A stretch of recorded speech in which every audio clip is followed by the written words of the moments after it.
Bulletin board feature. The government must boot JPS and free the people from exploitation. If the government can't run the grid, it can't run the country. JPS, the empire of the light bill.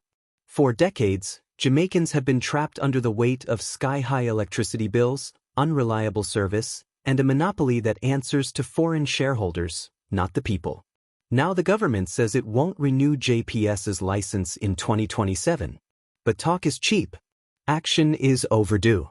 You can't claim to lead a sovereign nation while outsourcing its power.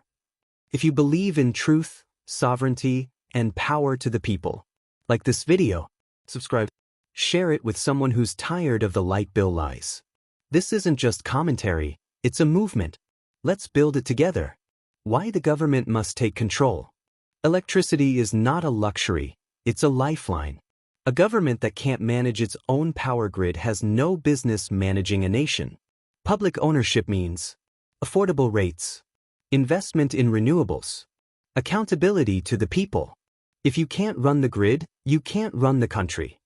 If this truth resonates, don't just watch, amplify it. Like, subscribe, and let the message move. For fiery commentary.